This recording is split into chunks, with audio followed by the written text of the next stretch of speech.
Hello everyone guys, आज से हम जावा का सफ़र स्टार्ट कर रहे हैं। सबसे पहले हम जावा का सॉफ्टवेयर इंस्टॉल करेंगे अपने कंप्यूटर में, अपने लैपटॉप में, जिससे हम कोई भी प्रोग्राम बनाएं तो उसको रन कर पाएँ और इस तरह से हम प्रोग्रामिंग फिर आगे सीखेंगे।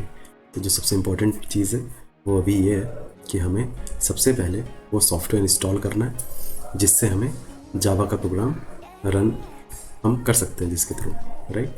तो मैंने यहाँ 3 स्टेप में से डिवाइड किया है। 3 स्टेप हैं। सबसे पहले तो हम इंस्टॉल करेंगे जेडीके वो सॉफ्टवेयर है जिसके थ्रू हम जावा का डेवलपमेंट कर पाते हैं, जावा प्रोग्रामिंग कर पाते हैं अपनी। दूसरा सेट द पाथ, हम बताएंगे कि इसे इंस्टॉल करने के बाद कैसे इसको कॉन्फ़िगर किया जाता है, कैसे इसकी चीज़ें की जाती हैं। जैसे कोई हम वॉशिंग मशीन खरीदते हैं, फ्रिज खरीदते हैं, तो वो ख़रीद के हमने लिया है, उसमें हमने प्लग कर दिया, बट उसकी कुछ सेटिंग होती होगी, जो सेटिंग हम ऐसे कर देंगे तो वो बिल्कुल ठीक चलेगा। तो वैसे ये है कि एक सॉफ्टवेयर हम इंस्टॉल करेंगे जिससे हम जावा प्रोग्रामिंग कर सकें, और उसको कैसे हम कॉन्फ़िगर करेंगे, कैसे हम उसकी सेटिंग रखेंगे जिससे हम ईजिली उसे चला पाएँ। फिर तीसरे स्टेप में हम क्या करेंगे, हम एक छोटा सा प्रोग्राम बनाएंगे और फिर हम उसे रन करके देखेंगे। हम समझेंगे कि जावा की स्ट्रक्चर क्या है, जावा का प्रोग्राम लिखा कैसे जाता है। सबसे छोटा प्रोग्राम जो पॉसिबल हो सकता है उसको हम बनाएंगे और उसे चला के देखेंगे। इससे हमारा ये भी वेरीफाई हो जाएगा, ये भी हमें पता चल जाएगा कि जो सॉफ्टवेयर हमने इंस्टॉल किया है वो ठीक से इंस्टॉल हमने किया है या कोई उसमें मिस्टेक हो गई है। तो तीनों ये स्टेप हम आज परफॉर्म करेंगे। सबसे पहले हम इंस्टॉल जेडीके करते हैं। जो भी हम चीज़ें करेंगे उसको हम यहाँ नोट डाउन करते चलेंगे और इन दी एंड ये पूरा डॉक्यूमेंट हमारा तैयार हो जाएगा, जिसको हम बाद में रेफ़र कर सकते हैं। अपने हैंडमेड नोट इसे हम कह सकते हैं। वैसे इसके लिए हम अपनी साइट को रेफ़र करेंगे, codejava25hours.com, जो मेरी वेबसाइट है उसको हम रेफ़र करेंगे। लेकिन अगर तब भी करते हुए जो चीज़ें बहुत सारी हमारी निकल के आती हैं तो वो कई बार हमें पता नहीं चलता, तो वो कई बार वो वेबसाइट पे नहीं लिखी जाती। तो जैसे जैसे मैं आपको बताऊँगा वैसे वैसे आप अपने कंप्यूटर में करते जाना और ये हो जाएगा। तो सबसे पहले codejava25hours.com पे चलते हैं। गाइस, ये वेबसाइट मैंने खोल दिया, इसका लिंक भी मैं इस वीडियो के डिस्क्रिप्शन में दे दूंगा, तो आप वहाँ से एक्सेस कर सकते हैं। तो कोड जावा को मैंने यहाँ क्लिक किया, जो पहला पेज आया था उसमें देखिए सबसे पहला स्टेप 1 लिखा है, इस पर आप क्लिक कर दीजिए।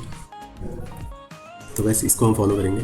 और ये भी वही चीज़ है कि हम विंडोज़ के लिए, लाइनक्स के लिए, मैक ओएस के लिए इन्होंने स्टेप हमें प्रोवाइड किया कर रखे, तो उसको हम फॉलो कर सकते हैं। तो देखेंगे इंस्टॉलेशन के लिए, मतलब वो सॉफ्टवेयर जो मैं बता रहा था जिससे हम प्रोग्रामिंग कर सकते हैं, उसे जेडीके कहते हैं उस सॉफ्टवेयर को। तो उसको हम इंस्टॉल करेंगे, उसको हम डाउनलोड करेंगे पहले, है ना, नेट से, फिर उसे हम इंस्टॉल करेंगे, फिर हम उसे सेटिंग उसकी करेंगे, कॉन्फ़िगर करेंगे। गाइस, हर एक सॉफ्टवेयर एक वेबसाइट पे अवेलेबल होता है, तो वैसे ही ये सॉफ्टवेयर इस वेबसाइट पे अवेलेबल है, ओरेकल होम पेज पे। तो इसको मैं एक अलग टैब में खोल लेता हूँ। तो गाइस, ये खुल चुका है। गाइस, यहाँ हम देख पा रहे हैं कि जावा 19 और 17 अवेलेबल दिखा रहा है। अगर आप नेट पे सर्च करोगे कि अभी कौन सी वर्जन हमें इंस्टॉल करनी चाहिए, तो आपको, अगर आप naukri.com पे या किसी भी जगह आप सर्च करोगे कि कौन सा जावा वर्जन अभी हमें इंस्टॉल करना चाहिए, तो आपको जावा 8 का रिकमेंडेशन मिलेगा। जावा 8 सब आपको बताएंगे कि जावा 8 ही हर जगह कंपनीज में भी चल रहा है। तो आप क्या करेंगे, जावा आर्काइव में जाएंगे और यहाँ देखेंगे जावा 8 किधर है, ये रहा। इसको हम क्लिक करेंगे, ये देखिए पेज खुल गया। अब यहाँ देखिए ये हमारे डाउनलोड के लिए लिंक है। गाइस, यहाँ डाउनलोड के जो हमने लिंक दे रखे हैं, इसमें देखिए लाइनक्स का है, मैक ओएस का, ये ऑपरेटिंग सिस्टम है अलग अलग, पर हमारी तो विंडोज़ है। तो हम विंडोज़ का देखेंगे, तो विंडोज़ का देखिए ये 2 है, x86 इंस्टॉलर और x64 इंस्टॉलर। अब हमें कौन सा इंस्टॉल करना चाहिए? तो गाइस, मैं बिल्कुल ये मान रहा हूँ कि आपने प्रोग्रामिंग जस्ट स्टार्ट किया, आपको कुछ नहीं पता इसका, तो आप मदिस पीसी में जाइएगा, राइट क्लिक करिएगा, प्रॉपर्टीज़ में जाइएगा, राइट क्लिक करके प्रॉपर्टीज़ में गाइस आपको यहाँ डिवाइस स्पेसिफिकेशन में सिस्टम टाइप मिलेगा। तो वो देखेंगे आप 64, अगर यहाँ लिखा हुआ है 64 बिट ऑपरेटिंग सिस्टम, तो इसका मतलब है कि आपको 64 इंस्टॉलर यूज़ करना है। अगर आपको 64 नहीं लिखा है, 32 लिखा है, तो आप x86 करेंगे। कंफ्यूज मत होइएगा, 32 जब लिखा होता है तो हम x86 को रेफ़र करते हैं, और 64 अगर लिखा होता है तो हम x64 को रेफ़र करते हैं। तो हमारा 64 है, तो मैं इस पर क्लिक करता हूँ और इसे टिक करके क्लिक कर देता हूँ। हो सकता है ये हमसे लॉगिन के लिए पूछे। एक बार मैं ट्राई करता हूँ, शायद पहले बिना लॉगिन के भी हो जाता था, फिर से अगर आप वापस जाके क्लिक करते थे तो हो जाता था, लेकिन देखते हैं नहीं। तो आप क्या कर सकते हैं, एक नया अकाउंट आप बना सकते हैं। मेरा अकाउंट ऑलरेडी बना हुआ है, तो मुझे बनाने की नीड नहीं है। इस तरह पूछ के जाएगा, बस इन्फॉर्मेशन फिल करना, और अकाउंट जब क्रिएट हो जाएगा आपका, तो आप बस इसमें अपनी इन्फॉर्मेशन फिल कर देना और साइन इन कर देना। कभी कभी टाइम लगाता है, देखते हैं अभी जल्दी हो जाए तो अच्छा है।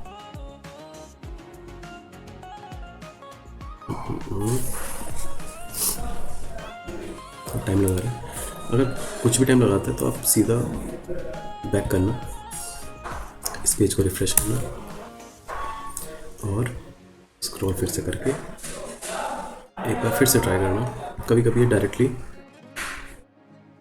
डाउनलोड लिंक दिखा देता है, ये देखिए डाउनलोड लिंक दिखा दिया। परेशान नहीं होना, डायरेक्टली भी हो जाता है, बट आज ऐसा हो रहा है, हो सकता है आपके टाइम पे भी ऐसा हो, तो परेशान नहीं होना, बस यहाँ आके क्लिक करिए और ये डाउनलोड के लिए दिखा दिया, स्टार्ट डाउनलोड कर देते हैं।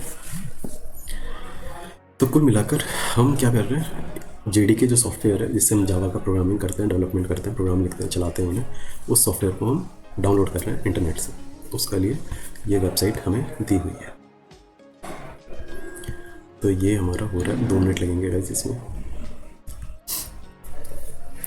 गाइस आप जावा का लेटेस्ट 19 या 17 भी कर सकते हैं, बट उसकी हमें रिक्वायरमेंट नहीं है। जावा 8 हर जगह चल रहा है, तो और हो सकता है कि जावा 8 के कुछ चीज़ें लिखने में डिफरेंट हो गई हों जावा 19 में, तो वो यूज़फुल नहीं होगा। आप वो करिए जो आपकी जॉब के लिए ज़रूरी है, और वो नहीं करिए जो जॉब के लिए ज़रूरी नहीं है, अभी उसे स्किप करिए कि अभी आप बिगिनर पार्ट में हैं, है ना। जब आपको जावा किसी को समझानी होगी मास्टर लेवल पे, आपको जस्ट पता होना चाहिए, तब आप ये एडवांस वर्जन इंस्टॉल करके बता सकते हैं, देख सकते हैं, नॉलेज गेन कर सकते हैं। बट क्या पढ़ना है उससे ज़्यादा ज़रूरी हो जाता है प्रोग्रामिंग में, कि क्या स्किप करना है, क्या नहीं पढ़ना है, क्या ज़रूरी नहीं है, क्योंकि ये तो समुंदर है। तो सब कुछ अगर आप पकड़ने की कोशिश करें तो डूब सकते हैं। तो यहाँ देखिए ये हमारा डाउनलोड हो गया, मैं इसको ओपन कर देता हूँ।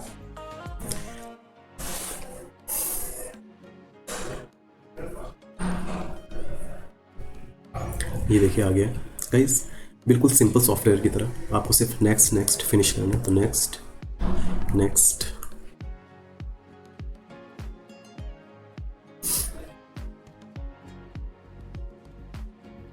और नेक्स्ट।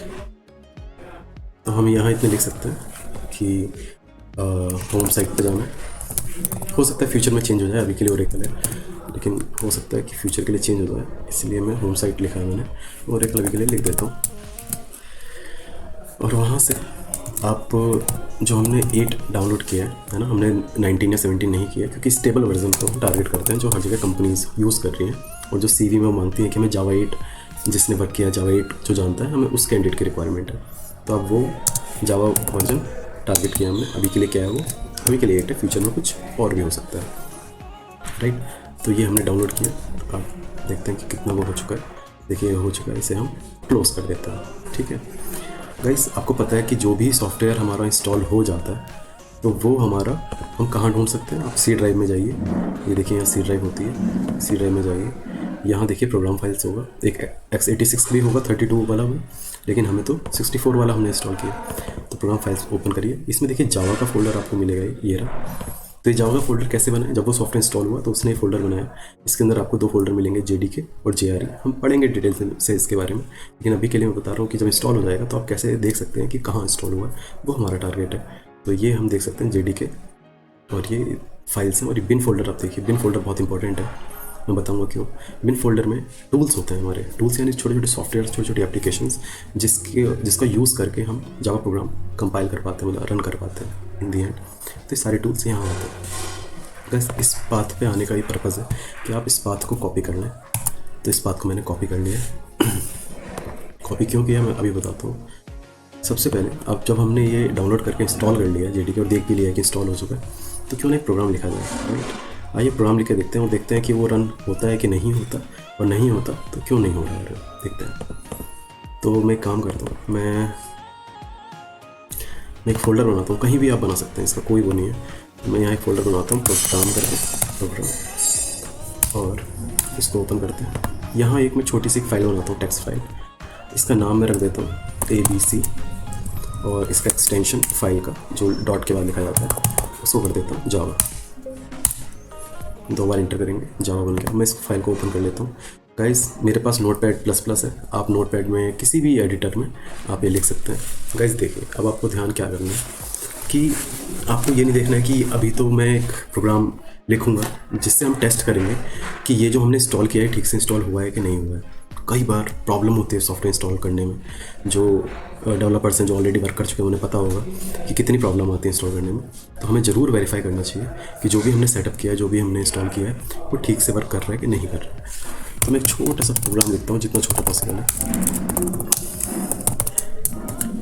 और फिर हम उसे चला के देखेंगे। अगर वो चल गया तो यानी हमने जो कॉन्फ़िगर किया है वो बिल्कुल ठीक से इंस्टॉल हो गया। अभी आप ध्यान मत देना ज़्यादा क्या है, अभी तो आप ये ध्यान देना कि एक छोटा सा प्रोग्राम हम बना रहे हैं, आप और मैं मिलकर हम छोटा सा प्रोग्राम बना रहे हैं जिससे हम इसे टेस्ट करेंगे सिर्फ, और कोई पर्पज़ नहीं है हमारा। प्रोग्राम को समझेंगे बाद में कभी, अभी जो कर रहे हैं उस पर फोकस करना है।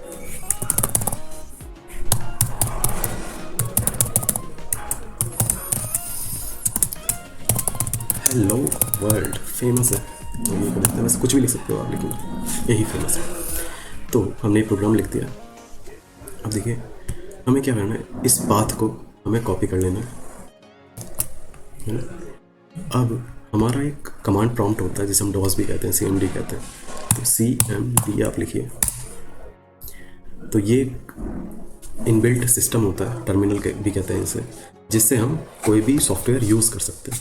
तो हम क्या करने वाले हैं, हमने एक सॉफ्टवेयर इंस्टॉल किया है, हमने उसके लिए प्रोग्राम भी लिख दिया है। अब हम उस इंस्टॉल्ड सॉफ्टवेयर को यूज़ करके इस प्रोग्राम को रन करना चाहते हैं। तो हमारा पर्पस CMD को ओपन करने का ये है कि ये वो सॉफ्टवेयर उठाए जावा का, JDK का, और उसके टूल्स को यूज़ करके ये प्रोग्राम रन कर दे हमारे लिए।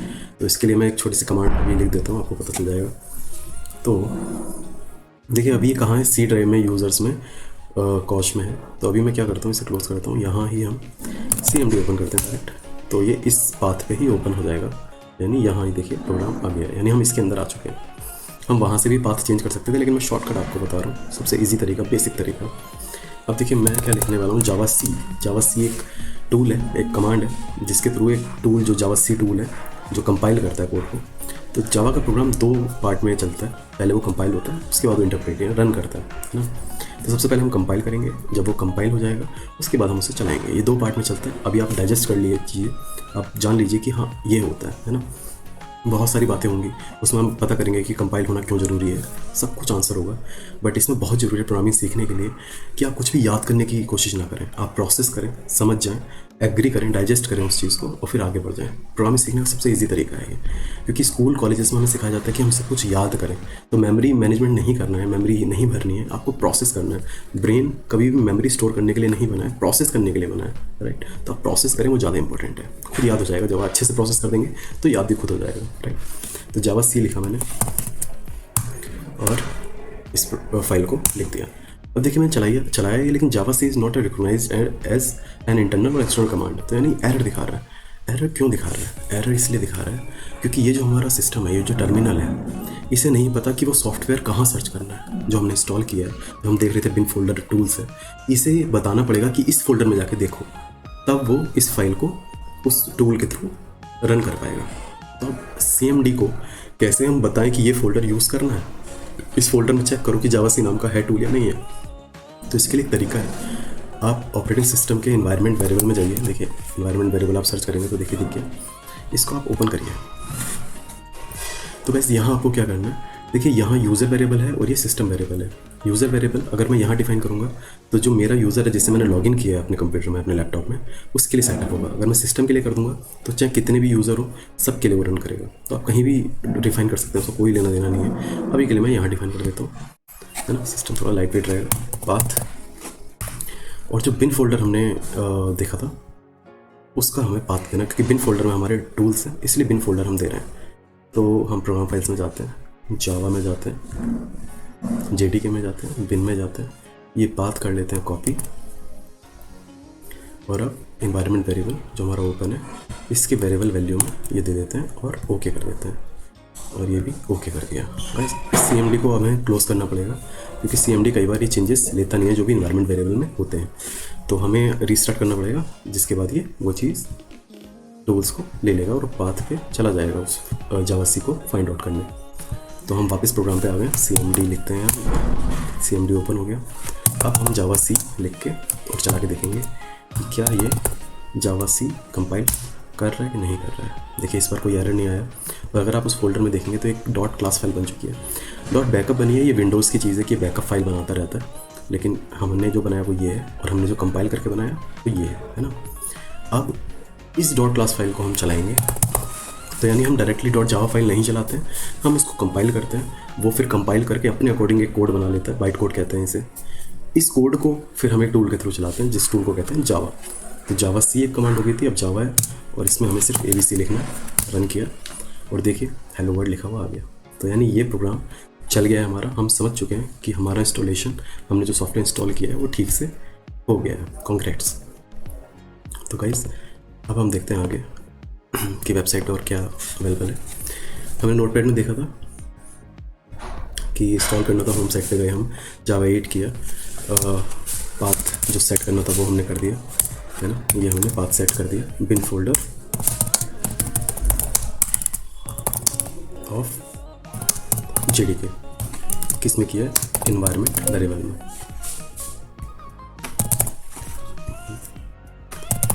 इन्वायरमेंट वेरिएबल में है ना, यह हमने कर दिया और हमने पहला प्रोग्राम भी चला के देख लिया। गाइस अब हमने चला के तो देख लिया, लेकिन मैंने आपसे बोला था ना कि मैं प्रोग्राम आपको समझाऊंगा कि ये प्रोग्राम क्या है।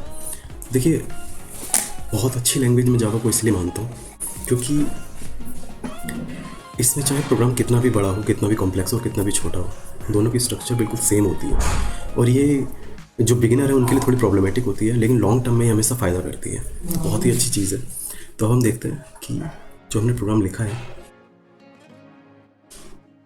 ये फर्स्ट जावा प्रोग्राम जो हमने लिखा है उसमें क्या क्या पार्ट है, एक एक पार्ट को हम डिफाइन करेंगे। जैसे सेम प्रोग्राम जैसे यहाँ लिखा हुआ है वैसे हमने लिखा था, हमने ABC लिखा था, इन्होंने फर्स्ट प्रोग करके लिखा, और जो हमने हेलो वर्ल्ड लिखा था उसकी जगह लिखा yes it's working fine hair.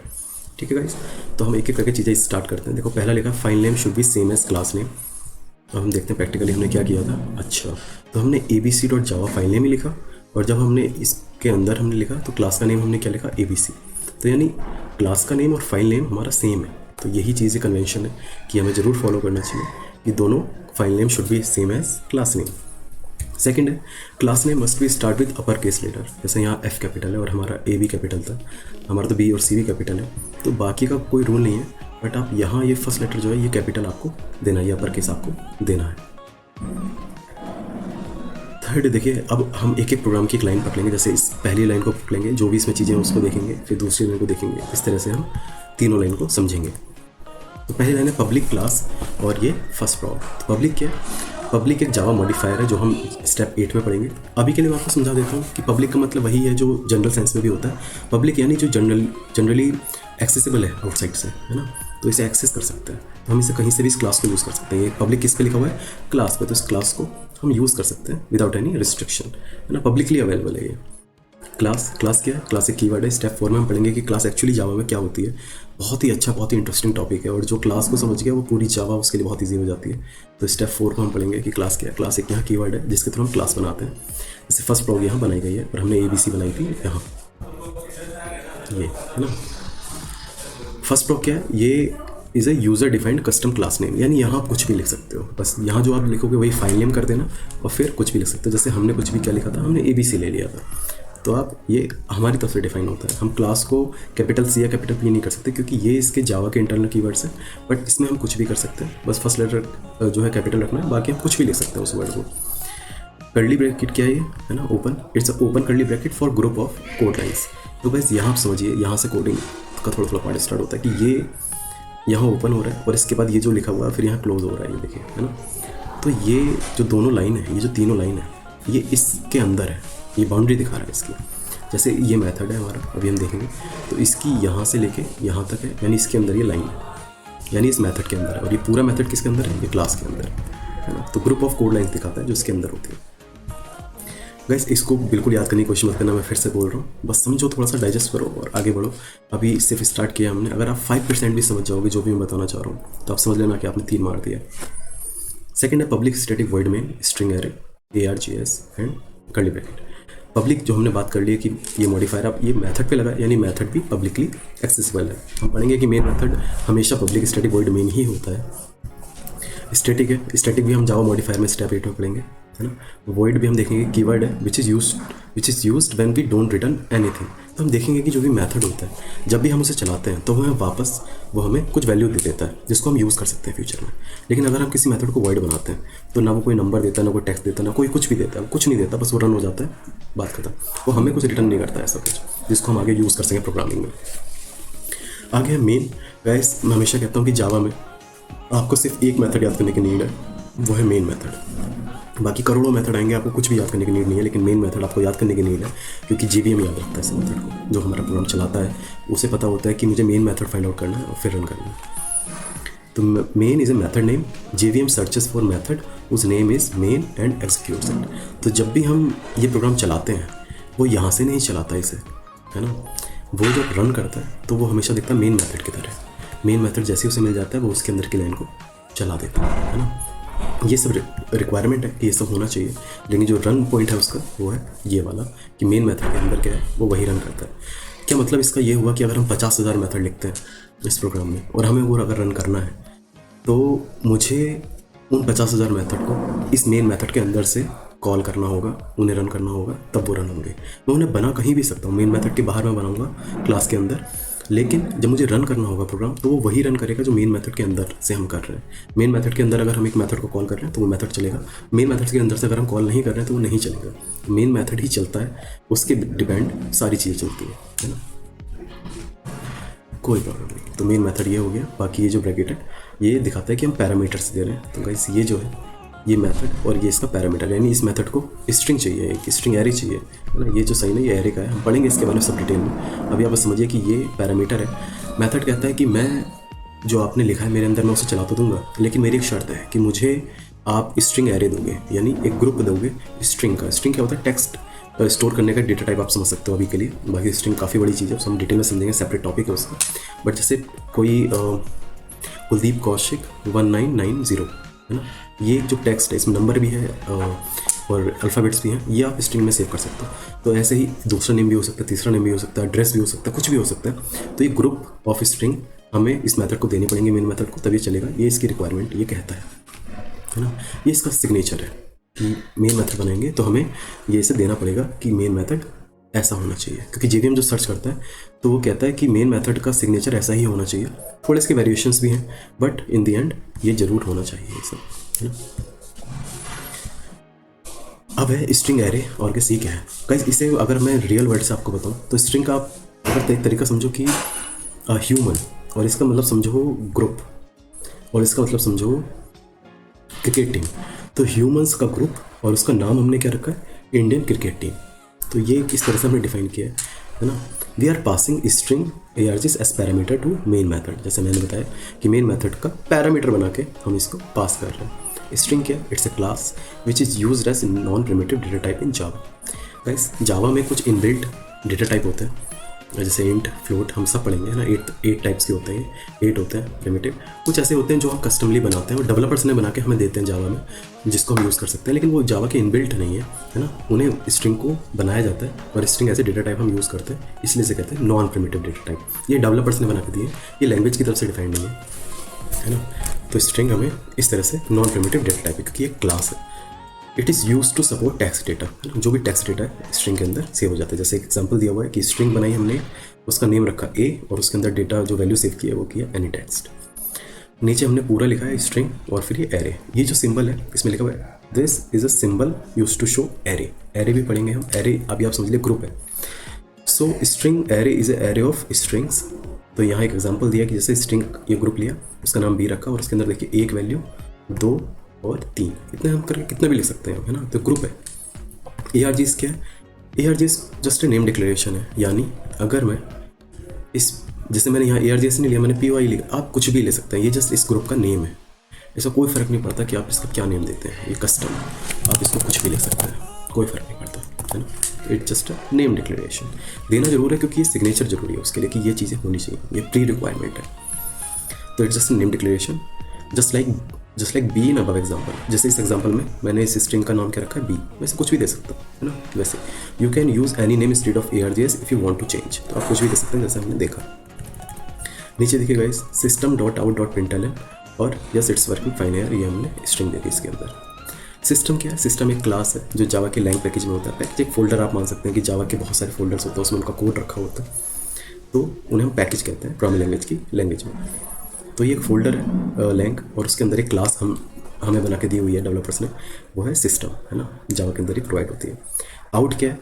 Out एक ऑब्जेक्ट है प्रिंट स्ट्रिंग क्लास का, एक दूसरी क्लास का ऑब्जेक्ट है, लेकिन वो डिफाइन कहाँ है, वो कहाँ रखा हुआ है, वो है सिस्टम क्लास में। क्या ऐसा कर सकते हैं कि एक क्लास का ऑब्जेक्ट दूसरी क्लास में?